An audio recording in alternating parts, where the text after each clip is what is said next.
हम्म तो चैप्टर का कंप्लीट नाम है dual nature of light and matter wave.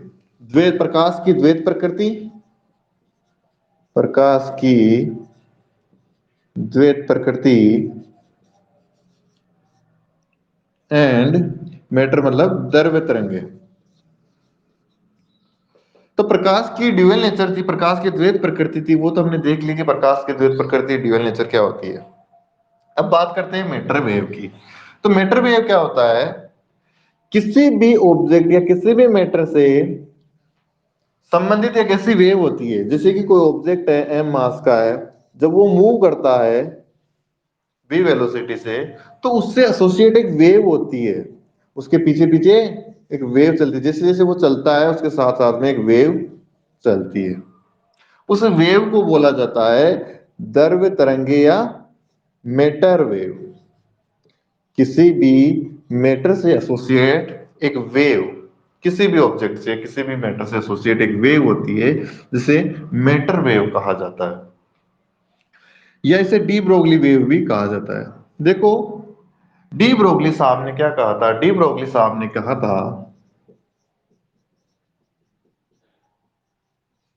De Broglie साहब ने कहा था कि जिस प्रकार लाइट की ड्यूअल नेचर होती है, जिस प्रकार लाइट या प्रकाश की द्वैत प्रकृति होती है, उसी प्रकार उसी प्रकार प्रकृति के अंदर, नेचर के अंदर जितने भी ऑब्जेक्ट है, जितने भी मैटर है, उन सब से एसोसिएट दो प्रकार की प्रॉपर्टीज होती है, ड्यूअल नेचर होती है। एक होती है वेव नेचर और दूसरी होती है पार्टिकल नेचर। किसी भी दुनिया के अंदर, इस नेचर के अंदर जितने भी ऑब्जेक्ट है, जितने भी मैटर, अच्छा मैटर क्या होता है? द्रव्य पदार्थ। देखो, कोई भी ऐसा ऑब्जेक्ट जिसका रेस्ट मास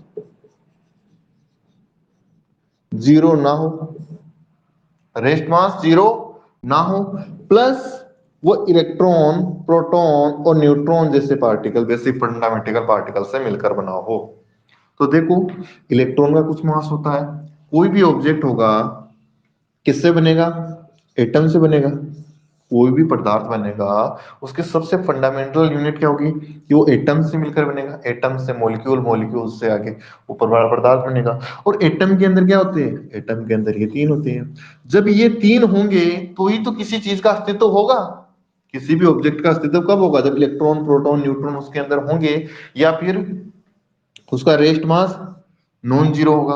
अगर इलेक्ट्रॉन, प्रोटॉन और न्यूट्रॉन है किसी के अंदर, तो उनका रेस्ट मास तो अपने आप ही नॉन जीरो होगा, क्योंकि इलेक्ट्रॉन का कुछ ना कुछ मास होता है, प्रोटॉन का भी मास होता है, तो उसका रेस्ट मास जीरो नहीं होगा, उसे मैटर कहते हैं। और जब ये मैटर चलता है, गति करता है, तो उससे एसोसिएट एक वेव होती है, उस वेव को कहा जाता है मैटर वेव। इसको डिफाइन करने के लिए डी ब्रोगली की हाइपोथेसिस, अच्छा ये हाइपोथेसिस क्या होती है? परिकल्पना। हाइपोथेसिस, देखो, एक होती है थ्योरी, सिद्धांत। थ्योरी सिद्धांत होता है जो यूनिवर्स के अंदर हर जगह पर लगता है, हर जगह सटीक होता है। हाइपोथेसिस या परिकल्पना होती है, एक सोच, साइंटिस्ट जो अपनी, या इंसान अपनी सोच व्यक्त करता है कि ऐसे ऐसे हुआ होगा। तो परिकल्पना ये सोच थी डी ब्रोगली साहब की, कि जिस प्रकार लाइट की दो प्रकृति होती है, वेव और पार्टिकल, वैसे ही इस प्रकृति के अंदर जितने भी पदार्थ है, उन सभी से एसोसिएट दो प्रकार की प्रॉपर्टीज होती है। कोई प्रॉब्लम तो नहीं है? हाँ, उस इस प्रकार जितने भी पदार्थ हैं, उन सबसे एसोसिएट दो प्रकार की प्रॉपर्टी होती है। एक होती है वेव प्रॉपर्टी या तरंग प्रकृति, एक होती है पार्टिकल नेचर यानी कि कणीय प्रकृति, कणीय प्रकृति। ये कहा था डी ब्रोगली साहब ने। डी ब्रोगली साहब ने फिर, ये उनकी सोच थी डी ब्रोगली साहब की, कि जैसे लाइट की दो प्रकृतियां होती है, वैसे ही इसकी होती है। अच्छा, लाइट की दो नेचर कौन कौन सी होती है? लाइट, अब लाइट की वेव नेचर, इस वेव नेचर को डिफाइन करने वाले कुछ एग्जांपल कौन कौन से होते हैं? एक तो होता है क्या? व्यतिकरण। एक होता है विवर्तन। एक होता है क्या? ध्रुवण। व्यतिकरण, विवर्तन, ध्रुवण, पोलराइजेशन, डिफ्रेक्शन, इसे कहते हैं इंटरफेरेंस। तो ये होती है इंटरफेरेंस, डिफ्रेक्शन, पोलराइजेशन। ये तो होती है सिर्फ और सिर्फ लाइट की वेव नेचर के आधार पर। और लाइट की जो तरंग प्रकृति, और जो लाइट की सिर्फ और सिर्फ पार्टिकल नेचर के आधार पर जो इफेक्ट होते हैं, सिर्फ और सिर्फ पार्टिकल कणीय प्रकृति के आधार पर जो इफेक्ट होते हैं, उनमें आता है फोटो इलेक्ट्रिक इफेक्ट, एक आता है Compton effect. Compton effect photoelectric effect में आता है, मैंने बताया नहीं, वैसे राजस्थान बोर्ड की बुक में है तो सही हो। एक आता है रमन इफेक्ट। देखो क्रोमटम इफेक्ट मैं बता दूंगा, फिर आखिर के अंदर बता दूंगा। तो ये लाइट जो होती है, प्रकाश जो होती है, उसकी दो नेचर होती है, एक होती है तरंग, एक होती है कणीय प्रकृति। तरंग प्रकृति के तो तीन एग्जांपल, इंटरफेरेंस, रिफ्लेक्शन एंड और ये पोलराइजेशन। और जो पार्टिकल नेचर होती है उसमें आता है photo electric effect, Crompton effect और रमन इफेक्ट। ये सिर्फ और सिर्फ तरंग से डिफाइन किए जा सकते हैं, ये सिर्फ और सिर्फ पार्टिकल से डिफाइन किए जा सकते हैं। ये होगी प्रकाश की द्वैत प्रकृति। फिर आगे डी ब्रोगली ने क्या कहा था कि हर एक पार्टिकल की दो नेचर होती है। फिर उनके लिए उन्होंने रिलेशन भी बताया। कैसा रिलेशन बताया? इसका अगर कुछ करना हो, फोटो खींचना हो तो तपाक से खींच लो, मैं आगे चलता हूं। 1 2 एंड 3।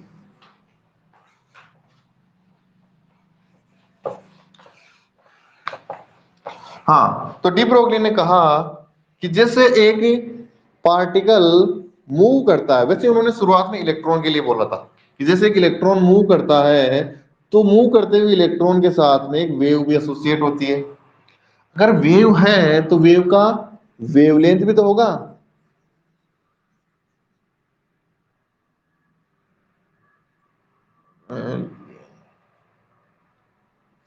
वेवलेंथ भी तो होगा, वेव का तरंग दैर्ध्य। तरंग दैर्ध्य क्या होते रहे? एक वेव, ये जो वेव होती है ना, इसके एक वेव की दूरी ये होती है लेमड़ा के बराबर, ये होती है वेवलेंथ। तो डी ब्रोगली ने कहा कि जब इलेक्ट्रॉन गति करता है तो उससे एसोसिएट एक वेव होती है। उस वेव को क्या बोल दिया? मैटर वेव बोल दिया वेव को। तो और इनके जो लेमड़ा होता है यानी वेवलेंथ होता है, उसको प्लस, जैसे कि जो भी पार्टिकल होगा या इलेक्ट्रॉन होगा गति करेगा, तो गति करेगा तो उसका कुछ ना कुछ मोमेंटम होगा, संवेग होगा। अरे एम मास का पार्टिकल v वेलोसिटी से गति करेगा तो उसका मोमेंटम होगा एम वी, है ना। तो यदि पार्टिकल होगा तो उसका मोमेंटम होगा, और यदि वेव होगी तो उसका वेवलेंथ होगा। तो डी ब्रोगली ने क्या किया? जो वेवलेंथ मतलब कि जो वेव नेचर थी और जो पार्टिकल नेचर थी, इन दोनों के बीच में रिलेशन बताया। कैसा रिलेशन बताया? इन दोनों के बीच में रिलेशन बताया कि जो वेवलेंथ होती है वेव की, वो इनवर्सली प्रोपोर्शनल होती है मोमेंटम के। जब कोई पार्टिकल गति करता है, जब कोई पार्टिकल या इलेक्ट्रॉन गति करता है तो उससे एसोसिएट वेव होती है, उसे मीटर वेव कहा जाता है। उसका जो वेवलेंथ होती है उसका मोमेंटम के साथ इनवर्सली प्रोपोर्शनल का रिलेशनशिप होता है। अब जो लेमड़ा आएगा उसको लिखते हैं H upon P. Lambda is equal to H upon P. जो डायरेक्टली प्रोपोर्शनल का साइन हटता है यहाँ पर, वो होता है एच अपॉन पी वाला। या इसको बोल दो H upon M relative velocity, relative mass into velocity. अब इस रिलेटिव मास का भी आपको कॉन्सेप्ट समझ में आएगा कि रिलेटिव मास क्या होता है। तो ये होता है डी ब्रोगली द्वारा जो थॉट दिया गया था कि हर एक पार्टिकल जो होता है उससे एसोसिएट दो प्रकार की नेचर होती है, एक वेव होती है, एक पार्टिकल नेचर ऑफ कणीय प्रकृति होती है। वेव नेचर को लेमड़ा प्रेजेंट करता है, पार्टिकल नेचर को मोमेंटम। और इन दोनों के बीच में रिलेशन बताया कि एक ही पदार्थ के पास में लेमड़ा भी होता है और पी भी होता है। इनवर्सली प्रोपोर्शनल का साइन होता है, जब डायरेक्टली प्रोपोर्शनल का साइन हटता है तो एच अपॉन पी आता है। एच अपॉन पी, पी का मान M relative mass upon velocity. अब देखो जो एम आर है यहाँ पर, इसका मैंने फॉर्मूला पहले भी बताया होगा शायद, V square upon C square, ऐसा जब फोटोन का बता रहा था। अच्छा, फोटोन के अंदर भी कुछ ऐसा सा ही होता है। फोटोन का वेवलेंथ हमने क्या कहा था कि फोटोन का जो मोमेंटम होता है, मास होता है, वो होता है एच अपॉन सी लेमड़ा। और जिसका पी होता है एम सी वो होता है एच अपॉन लेमड़ा, तो lambda is equal to H upon P होता है, लेकिन इस पी में और इस पी में कुछ डिफरेंस होते हैं। हाँ देखो, अब यहाँ पर एक चीज है, यदि पार्टिकल जैसे कि इलेक्ट्रॉन चल रहा है, इसका वेलोसिटी यदि सी से बहुत ज्यादा कम है, सी से बहुत ज्यादा कम हुआ, सी से बहुत ज्यादा कम हुआ, तो यहाँ पर लगभग नगण्य हो जाएगा स्क्वायर। तो नगण्य के अंदर यदि सी सी का मान तो 3 × 10⁸ और उसका स्क्वायर 8 × 16, तो इसका मान लगभग जीरो के बराबर आ जाएगा। जब इसका मान लगभग जीरो के बराबर आ जाएगा तो एक में से जीरो घटाओगे तो एक, तो एम रिलेटिव मास का मान आ जाएगा वहां पर एम नोट। ठीक है ना। जब v जो वेलोसिटी है वो उसका मान अप्रोक्सली बराबर हो या तुलनीय हो c के, c की रेंज में हो, v in range of c, जैसे कि c/2 हो गया, c/5 हो गया, c/10 हो गया, ये c की रेंज में है, लाइट की स्पीड की रेंज में है। तो क्या हो जाएगा, उस समय पर फिर हमें एम आर का यही फॉर्मूला यूज करना है। उस समय हमें यही v की जगह पर जो भी होगा c/2 यही फॉर्मूला यूज करना है। तो ये होता है डी ब्रोगली वेवलेंथ, इसे बोलते हैं D Broglie wavelength.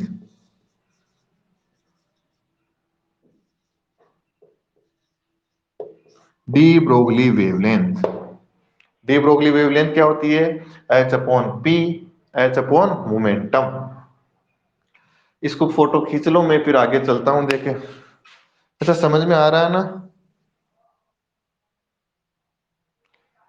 De Broglie ने क्या कहा था, डी ब्रोगली ने बस इतना सा कहा था कि हर एक पार्टिकल, जैसे लाइट के पास में दो नेचर होती है, वैसे दुनिया में जो भी पदार्थ है उनके पास में, सबके पास में दो प्रकार की नेचर होती है, एक तरंग प्रकृति, एक कण प्रकृति। तरंग और कण प्रकृति के बीच में उन्होंने संबंध बताया था, lambda inversely proportional to 1/p, directly proportional का साइन हटेगा तो एच कांस्टेंट आएगा, तो एच अपॉन पी हो जाएगा। अब देखो आगे चलते हैं इसका। अब इससे रिलेटेड कुछ क्वेश्चंस भी आए हुए हैं।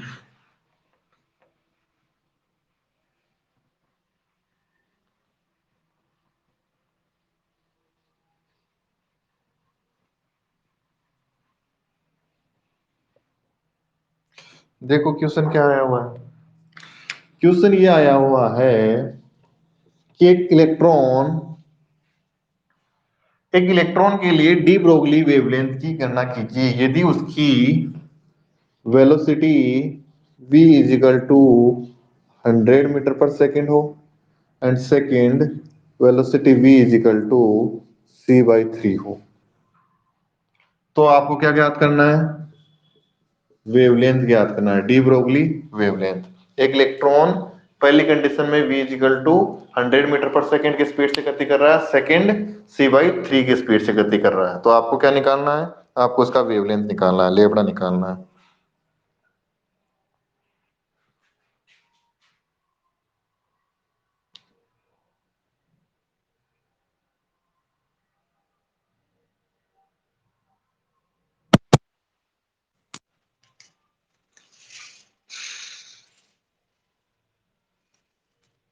निकालोगे क्या,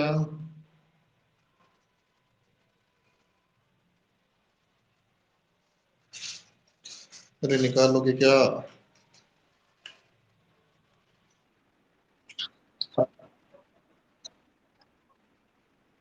एच अपॉन एम वी वाला ही लगेगा पहले में।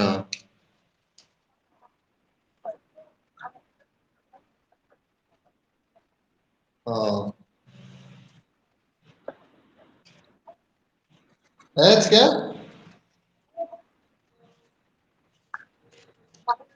है,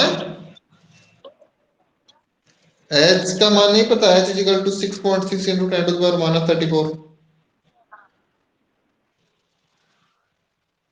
जल्दी निकालो।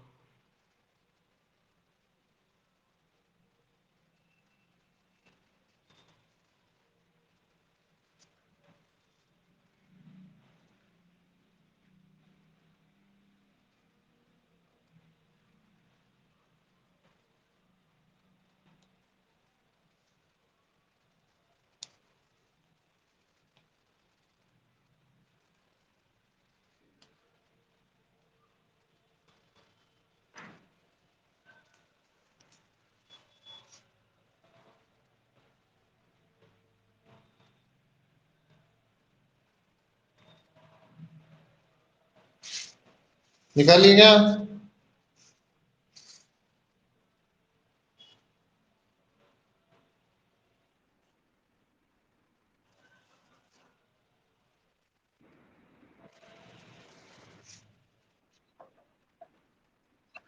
ज्यादा आ रहा है कम आ रहा है? चलो मैं करता हूँ। आ रहा है। देखो इधर,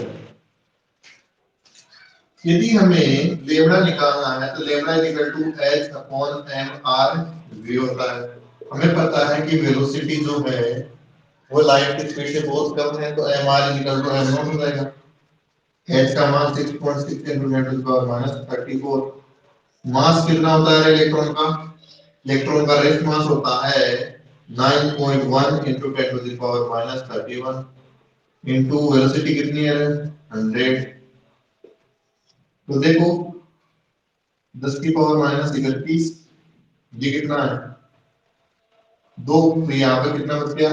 29। 29 जब ऊपर जाएगा तो कितना बचेगा? 29 ऊपर जाएगा 10⁻5, है ना?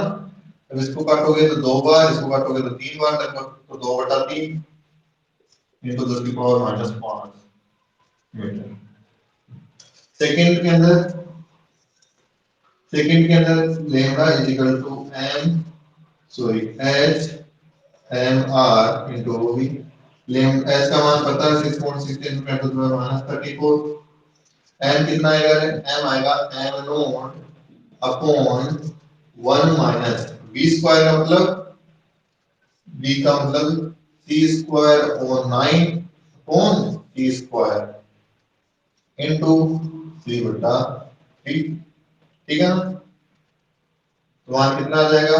ये वाला वैल्यू ऊपर जाएगा तो 6.6 × 10⁻34 अपॉन एन नॉट का मान 9.1 × 10⁻31 इनटू c/3।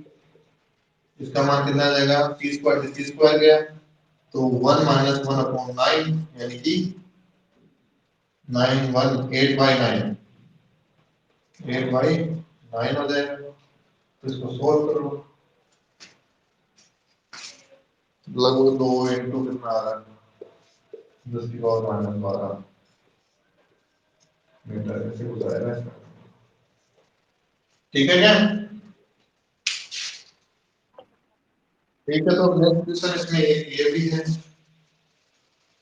ये दिए क्रिकेट की 100 ग्राम की बॉल है। क्या है क्वेश्चन?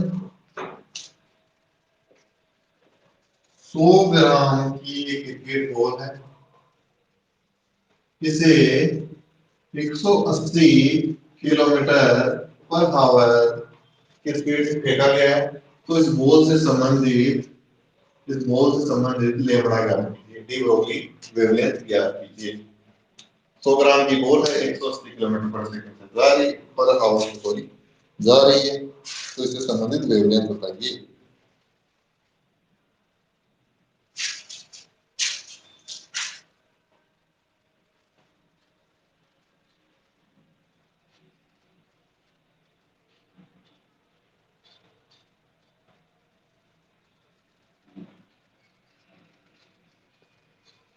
आ गया क्या आंसर?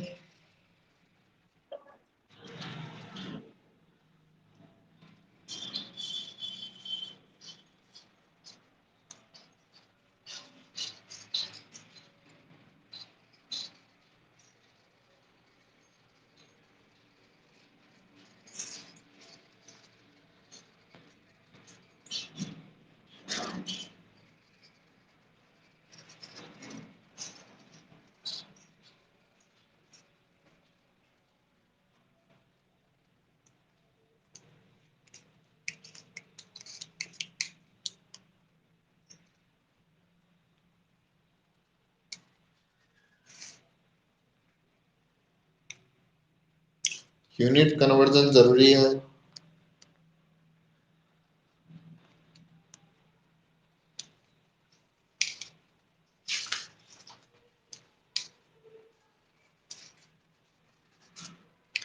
आ गया होगा अब तो।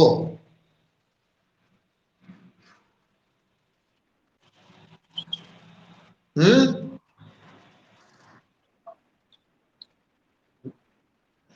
मैं बताऊं? देखो मैं बताता हूँ। देखो यदि हमें वेवलेंथ निकालनी है तो फॉर्मूला वही एम आर वी। देखो यहाँ पर वेलोसिटी जो है वो है कितनी, 180 किलोमीटर पर आवर। लेकिन हमारे डाटा किलोमीटर पर आवर वाले नहीं, मीटर पर सेकंड वाले चलते हैं। तो 180 को मीटर पर सेकंड में चेंज करने के लिए क्या करोगे, 50 मीटर पर सेकंड आ गई वेलोसिटी। वेलोसिटी 50 है तो मास का मान कितना हो जाएगा, एम के बराबर हो जाएगा। एच का मान है 6.6 into 10 to the power minus 34। Mass का मान है कितना, 100 ग्राम। 100 ग्राम, ग्राम को किलोग्राम में चेंज करोगे, 1000 का भाग दे दो। वेलोसिटी कितनी है, 50 है। दो जीरो से दो जीरो, एक जीरो से एक जीरो, इसके अंदर भाग दोगे 6.6 के अंदर, 1.3 into 10 to the power minus 34 metre. ये आ जाएगी वेवलेंथ। ठीक है क्या?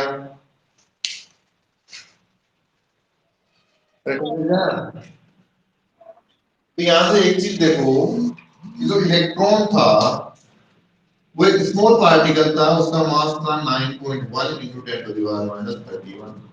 एक बॉल थी, नॉर्मली 100 ग्राम की बॉल थी,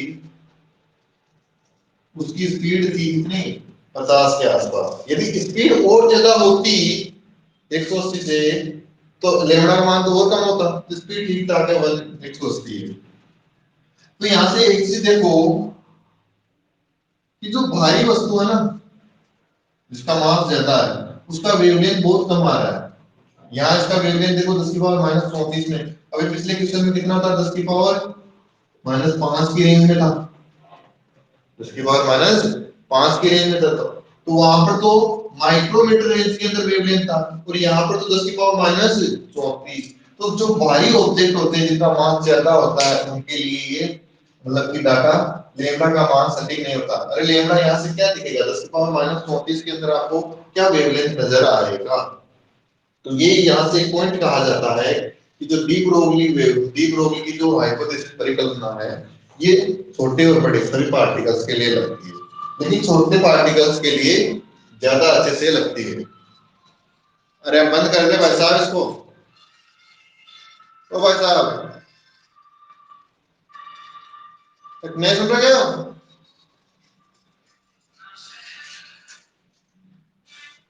नहीं सुन रहा? बंद कर दे, बंद कर दे, लाला बंद कर दे इसको। हाँ इसको ही। हाँ, तो देखो जो लाइट पार्टिकल होते हैं, जो हल्के कण होते हैं, उनके लिए ये ज्यादा सटीक रहता है।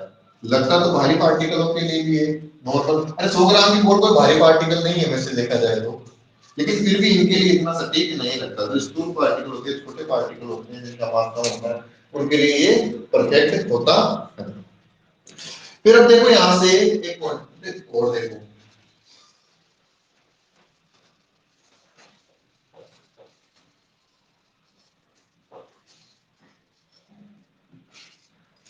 जैसे कि lambda is equal to H upon P, ये हमें पता है।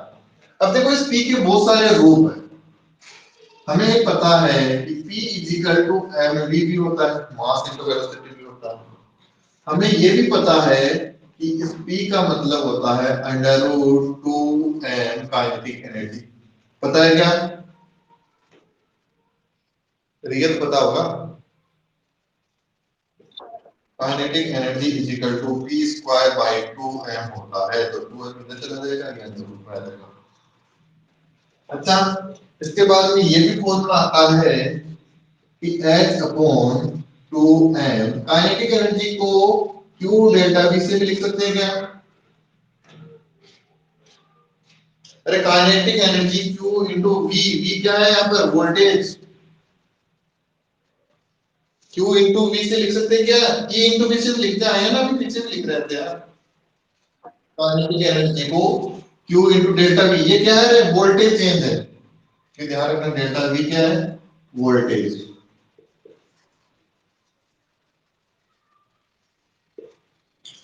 तो ये कुछ फॉर्मूले होते हैं जो लेमड़ा के अलग अलग वैल्यूज के लिए डिफाइन होते हैं।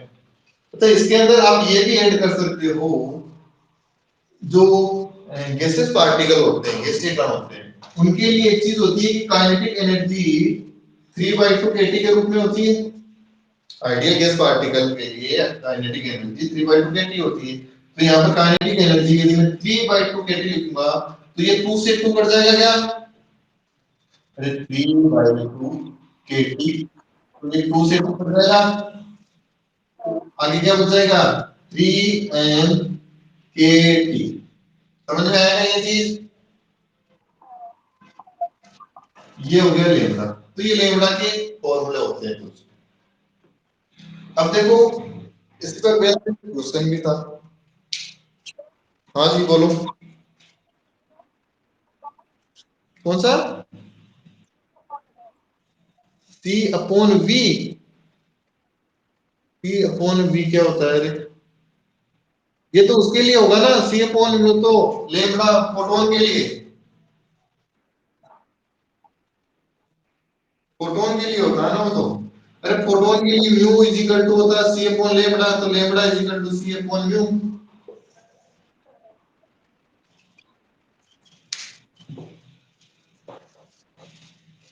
हाँ तो देखो इसी के आधार पर एक क्वेश्चन था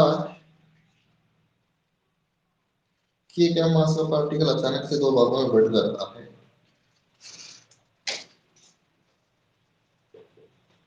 एक m मास का पार्टिकल है, वो अचानक से विस्फोट के कारण दो भागों में बढ़ जाता है, m1 m2, है ना, suddenly divided in two parts. तो इन दोनों का वेवलेंथ की आपको तुलना करनी है। एक m मास का पार्टिकल था, बड़ा था, ये विस्फोट के कारण, एक्सप्लोजन के कारण टूटा, दो पार्ट हुए, m1 ये v1 वेलोसिटी से, ये v2 वेलोसिटी से। जब ये v1 v2 वेलोसिटी से होके जाएंगे तो इसके एसोसिएट कोई ना कोई वेवलेंथ होगी, तो जो वेवलेंथ होगी उन वेवलेंथ का रेशियो बताना है। तो देखो तुम्हारी समझ से थोड़ा सा परे है ये। देखो कैसे करोगे इसे? हमें पता है कि जो एक्सप्लोजन होता है वह एक क्या होती है, क्या होता है इसमें? Conservation of momentum. और पावर एनर्जी में पढ़ा था क्या?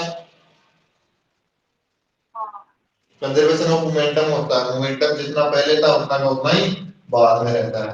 तो पहले पार्टिकल रेस्ट में था, मोमेंटम डेल्टा टी का मान 0, जो इनिशियल था मोमेंटम उसका मान 0 है, तो जो मोमेंटम फाइनल होगा उसका मान भी कितना होगा? 0 होगा। लेकिन लेकिन जो फाइनल होगा उसका वैल्यू तो 0 होगा, लेकिन जो पी फाइनल होगा उसे हम लिखेंगे क्या? m1v1 प्लस m2v2, इस रूप में लिखेंगे, ऐसे होगा। और फाइनल जब m मास का पार्टिकल दो पार्ट में डिवाइड हो गया, दोनों पार्ट गति कर रहे हैं, तो इसका कुछ ना कुछ मोमेंटम होगा, इसका कुछ ना कुछ मोमेंटम होगा, लेकिन इन दोनों का नेट मोमेंटम भी फाइनल हो कितना होगा? 0 होगा, क्योंकि इसमें चेंज 0 है, पहले 0 था तो बाद में भी 0, यानी इन दोनों का वैल्यू कितना रहेगा? 0 के बराबर रहेगा। यानी हम क्या बोलेंगे? m1v1 का जो मैग्नीट्यूड होगा वो बराबर होगा m2v2 के। सही क्या है? सही है क्या?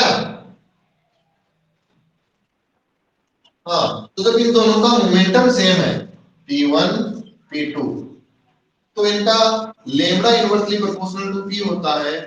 तो अगर p सेम है तो लेमड़ा का मान भी सेम ही रहेगा।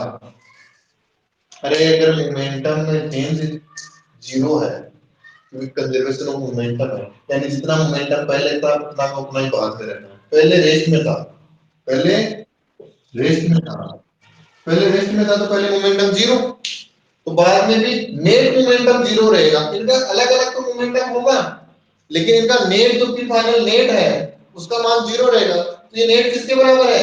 m1v1 प्लस m2v2 के बराबर है, उसका मान कितना है? 0 के। तो यहां से अगर मैं m2v2 इधर ले जाऊंगा तो साइन चेंज हो जाएगा माइनस वाला, लेकिन मैंने यहाँ पर मैग्नीट्यूड यूज किया है, तो P1 इजिकल टू P2 हो जाएगा क्या? नहीं है समझ में?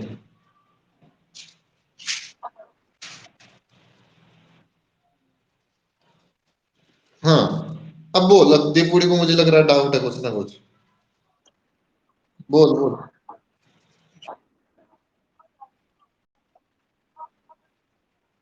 देख मैं बताता हूँ, वापिस से बताता हूँ, देख मैं वापिस से बता रहा हूँ। मुझे पता चल जाता है तेरा, तो तेरे को समझ में नहीं आता है। देख इधर देख, हमने बोला है कि एक m मास का पार्टिकल है जो रेस्ट में है, वो टूटा दो पार्ट में, एक m1 एक m2। m1 का वेग v1, m2 का वेग। अब जो टूटता है, टूटने वाली एक्सप्लोजन वाली जो घटनाएं होती है, उन सभी के अंदर कंजर्वेशन ऑफ मोमेंटम होता है, यानी संवेग संरक्षित रहता है। जितना मोमेंटम पहले होता है, डेल्टा पी का मतलब क्या है? P final minus P initial, ये तो होता है। उसका वैल्यू हो गया कितना? जीरो। यानी जितना पी इनिशियल होगा उतना का उतना पी फाइनल होगा। इनिशियल हमें पता है कि इनिशियल तो रेस्ट में है, m इंटू v करने जाएंगे, v जीरो है, तो इनिशियल मोमेंटम जीरो है, तो फाइनल मोमेंटम भी कितना आएगा? जीरो आएगा। लेकिन ये फाइनल नेट जीरो आएगा। फाइनल नेट मोमेंटम कितना आएगा इन दोनों का मिला करके? अरे P2 किसको लिख रहे हैं? P फाइनल, इन दोनों का लिख रहे हैं, तो फाइनल मोमेंटम कितना आएगा? जीरो आएगा।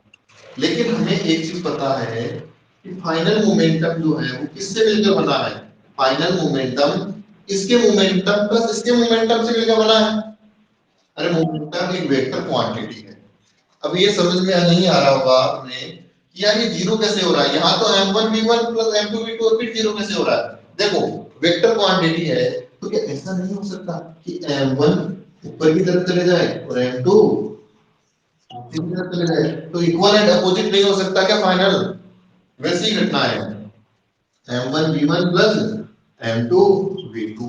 हमें पता है कि फाइनल का नेट वैल्यू तो जीरो है, नेट वैल्यू जीरो, इसका मतलब m1 v1 plus m2 v2, यानी कि जो इसका p2 का संवेग है वो p1 के बराबर है, लेकिन मैग्नीट्यूड में अपोजिट इन डायरेक्शन में, अपोजिट, एक नीचे जा रहा है तो दूसरा ऊपर जा रहा होगा, ऐसा आएगा।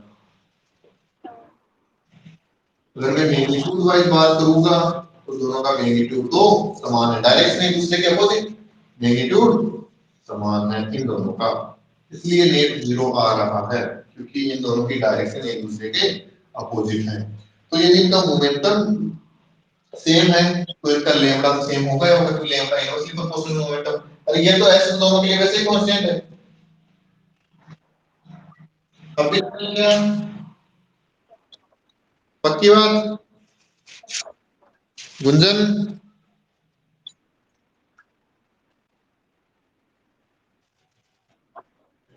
ठीक है, चलो एक क्वेश्चन और आया था, एक क्वेश्चन और बता देता हूँ, फिर इसके बाद में मैं इस टॉपिक का दी एंड कर देता हूँ। हाँ रे, इसको मिटा देता हूँ मैं।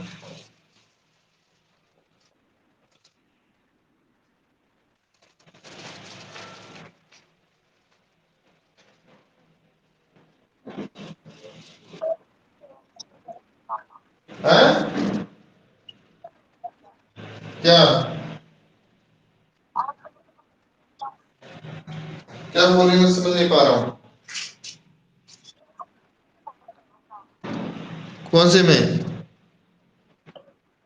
हाँ।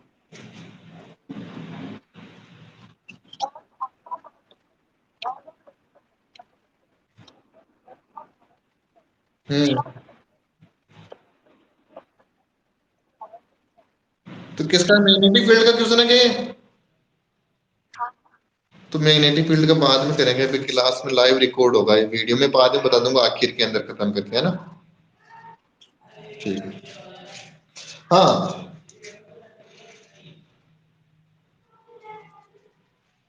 देखो क्वेश्चन नंबर क्या, क्वेश्चन नंबर 4 क्या है? एक पार्टिकल है, एक पार्टिकल है, तो उसका जो डी ब्रोगली वेवलेंथ है उसके अंदर 5% का चेंज होता है। 0.5 सॉरी डी ब्रोगली वेवलेंथ के अंदर 5% चेंज होता है तो इसके मतलब प्रतिशत परिवर्तन होता है, परसेंट चेंज हो रहा है 5% से, तो इसका जो डेल्टा पी है यानी कि मोमेंटम के अंदर चेंज है वो आता है पी नॉट। यदि वेवलेंथ के अंदर परसेंट चेंज 0.5% का है तो डेल्टा पी यानी मोमेंटम में चेंज आता है पी नॉट के बराबर। तो हमें क्या निकालना है, हमें निकालना है यहाँ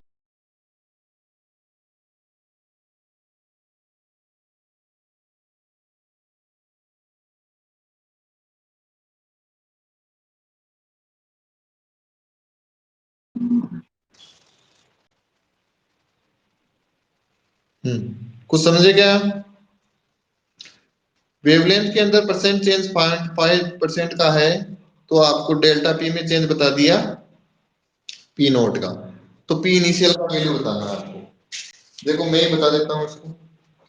देखो कभी भी क्या होता है कि आपको 5% या 6% से कम का परसेंट चेंज आए, 5 या 6% से परसेंट का कम चेंज आए तो आपको क्या करना है, उस कंडीशन के अंदर आपको रिलेशन लगाना है। जैसे कि lambda inversely proportional to P होता है तो हमें क्या करना है वहां पर delta P lambda upon lambda is equal to P inversely है तो यहाँ पर माइनस साइन आएगा डेल्टा पी अपॉन पी ऐसे लिखा जाएगा।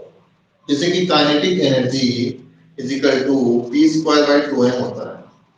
हमने बोला कि काइनेटिक एनर्जी में परसेंट चेंज 2% का हो रहा है तो पी के अंदर मोमेंटम में चेंज बताओ, तो उसका कैसे निकालेंगे? काइनेटिक एनर्जी और पी को उठाओ। जो काइनेटिक एनर्जी डायरेक्टली प्रोपोर्शनल होती है किसके, पी की पावर 2 के। पावर आती है इसमें आगे, जैसे kinetic energy change upon kinetic energy is equal to power आती है आगे डेल्टा पी अपॉन पी। वैसे जैसे कि यहाँ पर पी जो है यदि ऊपर जाएगा तो पी की पावर -1 हो जाएगी क्या, और ये माइनस पावर आगे आ गई। ऐसे निकालते परसेंटेज के अंदर यदि 5% से कम का कोई लफड़ा हो तो 5 या 6 या 7 के आसपास, ठीक है क्या? है ना, याद रखना इस चीज को। तो यहाँ पर क्या हो रहा है, यहाँ पर ये हो रहा है कि lambda delta lambda upon lambda percent change का मतलब कंप्लीट वैल्यू होती है। अरे सिर्फ चेंज का मतलब तो क्या हुआ लेमड़ा, परसेंट चेंज का मतलब with respect to initial property. Percent change का मतलब इनिशियल से उसका मतलब है कुछ। अरे एक तो आता सीधा सीधा कितना चेंज हो रहा है, जैसे कि हमने बोला कि वेवलेंथ के अंदर 0.5% का परसेंट चेंज करने पर 0.5% का परसेंटेज चेंज करने पर मोमेंटम में चेंज आ रहा है v नॉट का। तो मोमेंटम में चेंज चेंज जब बोले तो सिर्फ डेल्टा वाला, और परसेंट चेंज बोले तो डेल्टा लेमड़ा अपॉन। तो एक चीज देखो यहाँ पर डेल्टा लेमड़ा अपॉन लेमड़ा इसका मान है 0.5%, घटेगा तो नीचे 100 का भाग लगेगा। अब देखो माइनस डेल्टा पी का मान कितना है, पी नॉट है, तो इनिशियल का मान कितना आ जाएगा, पी इनिशियल इधर जाएगा तो इधर आएगा 100 पी नॉट बटा 0.5। 0.5 का मतलब 5/10, 10 ऊपर जाएगा ये 1000 होगा, 1000 के अंदर 5 का भाग लेगा यानी कि 200 पी नॉट, ये आ जाएगा इसका आंसर।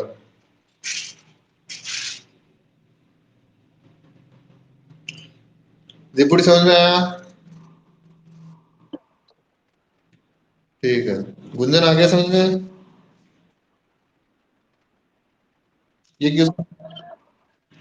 हाँ देखो परसेंट चेंज के लिए हमेशा ये फॉर्मूला यूज किया जाता है। जैसे कि मैं कैसे बताऊं तुम्हें, मैं एक फॉर्मूला बता देता हूं तुम्हें। जैसे कि y एक प्रॉपर्टी है, वह x z और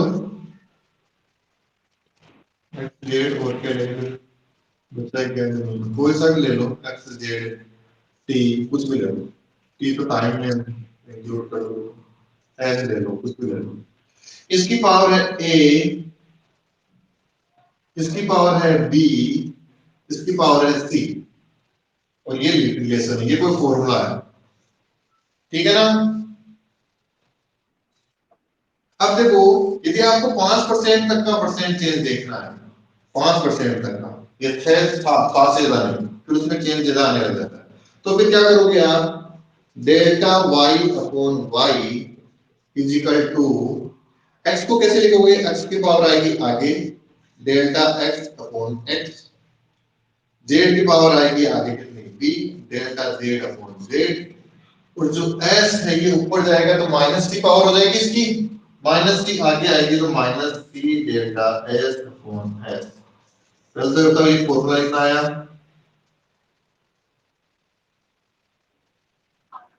जैसे कि हम बोलते हैं ना force is equal to K Q square upon R square, तो इसमें क्या आ जाएगा, फोर्स इज इक्वल टू के तो कांस्टेंट है वैसे भी, तो delta P upon P F, तो के तो कांस्टेंट है, इसमें तो चेंज जीरो आना है, अगर के तो कांस्टेंट है तो डेल्टा चेंज के जीरो हो जाएगा, क्यू स्क्वायर के लिए क्या करोगे, 2 delta q upon q initial plus नहीं minus 2 delta r upon r initial, ठीक है क्या, तो ऐसे फॉर्मूला लिख लोगे क्या, हाँ, तो फॉर्मूला लिखने के बाद में कॉपी में लिख लेना फॉर्मूला, ये भूल जाओगे, तो ऐसा फॉर्मूला लिखने के बाद में हमें यहाँ पर भी ये फॉर्मूला लिखना है कि lambda is equal to H upon P होता है, तो परसेंट चेंज की बात कर रहा है वो भी 5% से कम की, तो हम क्या बोलेंगे, delta lambda upon lambda, P नीचे है ऊपर जाएगा तो माइनस एक पावर यानी minus delta P upon P initial, ठीक है ना, यहाँ तक फॉर्मूला लिख लोगे। अब वो क्वेश्चन के अंदर क्या बोलता है उसके शब्दों पर ध्यान दो, वो बोलता है कि 5% का परसेंट चेंज कर रहा है, परसेंट चेंज का मतलब initial upon change upon initial, percent change का मतलब डेल्टा जो भी राशि होगी डेल्टा एक्स अपॉन एक्स, और सिर्फ चेंज का बात कर रहा है तो डेल्टा एक्स, वो क्वेश्चन के अंदर सिर्फ चेंज की बात कर रहा है, इसमें इतना परिवर्तन हुआ, इसमें इतना चेंज हुआ तो डेल्टा एक्स, तो परसेंट चेंज का मतलब डेल्टा एक्स अपॉन एक्स, तो वो बोल रहा है कि वेवलेंथ के अंदर 0.5% का परसेंट परिवर्तन हो रहा है, परसेंट चेंज हो रहा है, तो इसके अंदर क्या बोल देंगे 0.5% हटेगा मतलब नीचे 100 आएगा, है ना, डेल्टा पी, पी के अंदर चेंज है पी नॉट के बराबर, इनिशियल है पी, अब बस पी आई का मान निकाल लो, गुंजन नहीं है क्या, अच्छा ठीक है, तो एक क्वेश्चन जैसे कि अब ये और कर लेते हैं, एक क्वेश्चन और कर देते हैं, फिर इसके बाद में इसको शांति दे देते हैं टॉपिक को आज, ठीक है, तो मैं वीडियो ऑन कर देता हूँ, ठीक है।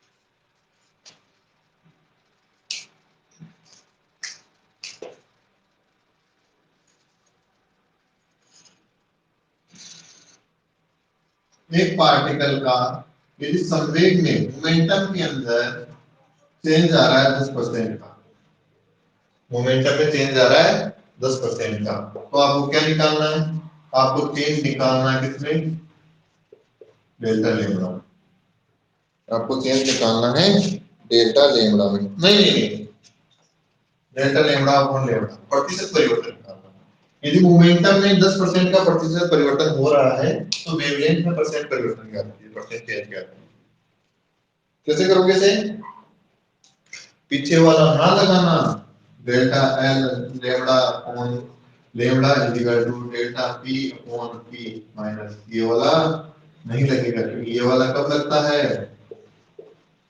ओनली फॉर 5% चेंज तक आप इसको लगाओ, उसके बाद में क्या किया जाए, तो देखो इसका सॉल्यूशन क्या करोगे, यदि पी के अंदर चेंज हो रहा है 10% का, पी में चेंज 10% का मतलब मान लो इनिशियल में पी का मान पी है, इनिशियल में पी का मान पी है, 10% का चेंज आ रहा है, 10% का चेंज आ रहा है, तो पी का मान पी है, तो पी का 10% कितना होगा, 0.1 पी, अरे पी का 10% निकालो, 10% कैसे निकालोगे, 10/100 से, एक जीरो से एक जीरो गए, 0.1 पी। ऐसे निकालोगे तो जो पी का जो मतलब कि 10% का चेंज हो गया पी के अंदर, पी के अंदर ये 10% का चेंज हो गया है। अरे क्वेश्चन के अंदर ऐसा नहीं था, क्वेश्चन ये था कि जो पी का मोमेंटम वो 10% से बढ़ गया है, तो आपको कितने परसेंट होगा, है ना। तो देखो पी इनिशियल मान लिया हमने पी, तो पी फाइनल या पी सेकेंड वाला हम क्या मानेंगे, 10% इंक्रीज। पी का 10% कितना होता है, 0.1 पी। तो 0.1 पी इंक्रीज हुआ है, तो टोटल कितना हो गया। अरे पी तो पहले से था 0.1 पी और आ गया, तो 1.1 पी हो गया क्या। अरे 1.1 पी हो गया क्या। अरे पी तो पहले से था, 10% बढ़ गया, 10% का मतलब 1.1 हो गया क्या। अरे माइक बंद कर लो अपने, बच्चा बुला दे।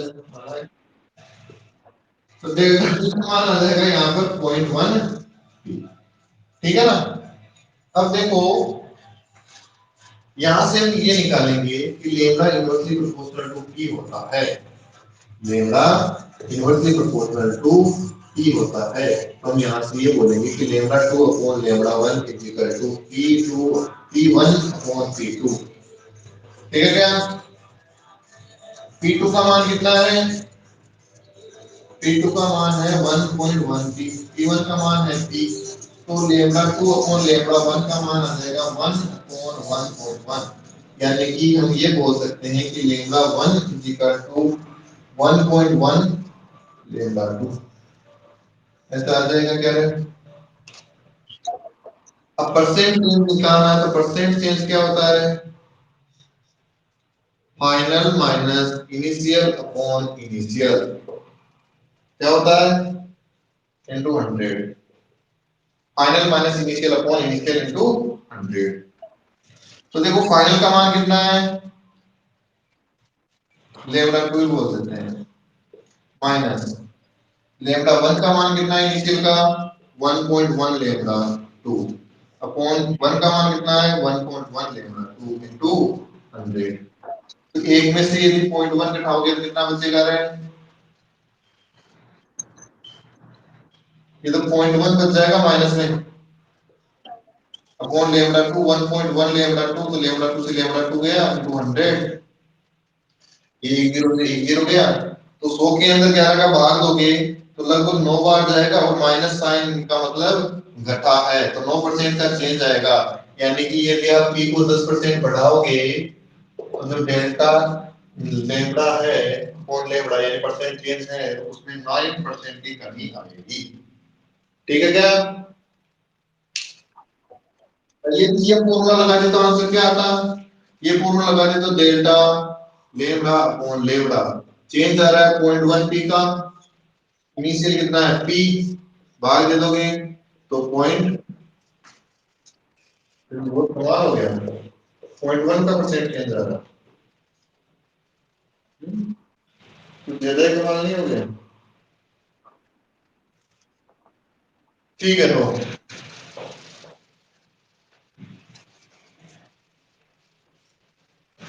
अब देखो इसके अंदर ये क्वेश्चन तो हो गए खत्म।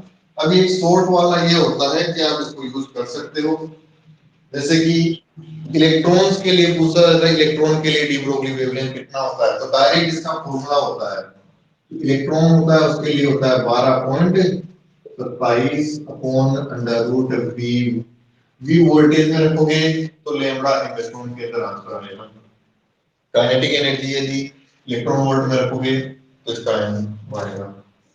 लेम्डा की बात की जाए किसके लिए, लेम्डा फॉर अल्फा पार्टिकल इसका आता है 0.101 upon under root V, V यदि वोल्टेज में रखोगे तो आंसर आएगा इलेक्ट्रॉन के अंदर। Lambda for neutron 0.202 under root delta V angstrom के अंदर। लेम्डा फॉर क्या होता है प्रोटॉन, प्रोटॉन के लिए आता है 0.0 286 और न्यूट्रॉन के लिए भी आता है लगभग 0.286, लेकिन यहाँ पर डेल्टा बी का यूज नहीं होता, डेल्टा काइनेटिक एनर्जी का यूज होता है, क्योंकि जो न्यूट्रॉन होता है उसको आप वोल्टेज द्वारा विक्षेपित नहीं कर सकते, क्योंकि न्यूट्रल न्यूट्रल पार्टिकल होता है। तो ये कुछ फॉर्मूले होते हैं, इनको आप खींच लो फोटो, उसके बाद में टाटा बाय बाय। खींच लिया क्या? ठीक है। हाँ, अब तो क्या क्वेश्चन पूछ रही थी, अब क्वेश्चन बोल।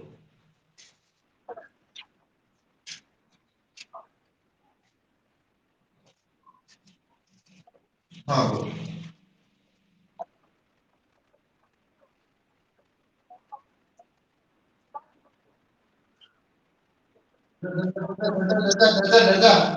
एक अल्फा पार्टिकल और एक प्रोटॉन यूनिफॉर्म मैग्नेटिक फील्ड के अंदर प्रवेश कर रहे हैं। हाँ, आगे उसके बाद में। अच्छा, ठीक है। हम्म।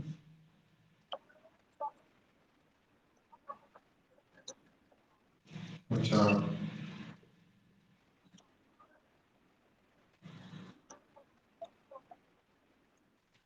अच्छा, इसका मान निकालना है। ठीक है। आर का मान सेम प्रकार से, वेलोसिटी सेम है कि क्या कर रखी है उन्होंने? शुरू में बोलना, एक बार दोबारा क्यों बोल दें।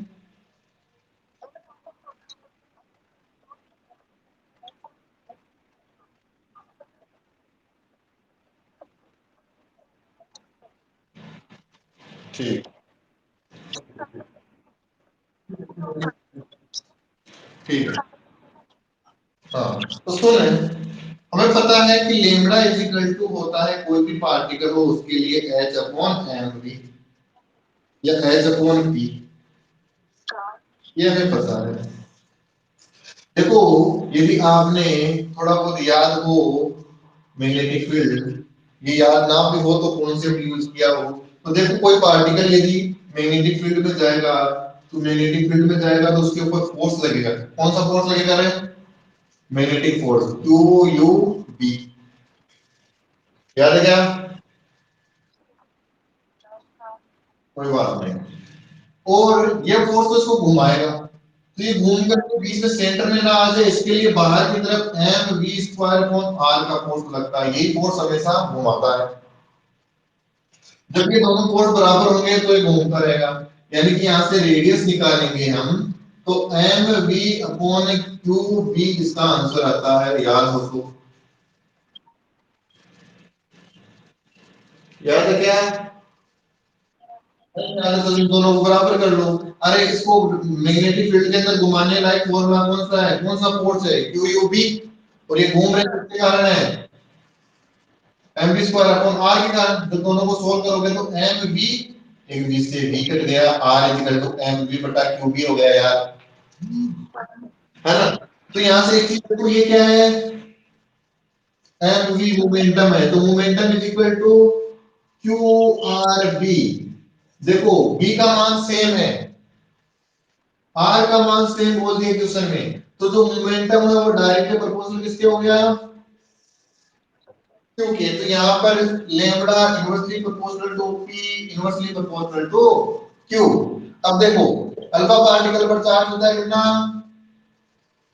2 इलेक्ट्रॉन। प्रोटॉन पर चार्ज होता है कितना? इलेक्ट्रॉन। तो lambda for alpha, lambda for proton. Lambda for alpha का मतलब अल्फा का यहाँ पर आएगा यानी 2e, प्रोटॉन का आएगा ऊपर यानी e से e है यानी 1.2। ये तो मुझे आता है, कितना ही आसान था। तो तुझे क्या लगता है मुझे फिजिक्स नहीं आती? अच्छा। नहीं, ये क्वेश्चन वैसे दो टॉपिकों का कंबाइंड है, तो वहां पर इसका पता नहीं चलता, लेकिन वहां का कॉन्सेप्ट यहाँ पर यूज आता है।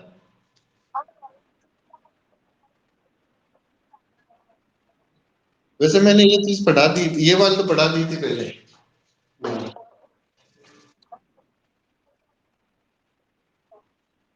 चलो ठीक है, और कोई क्वेश्चन है? ठीक है, बाय बाय फिर।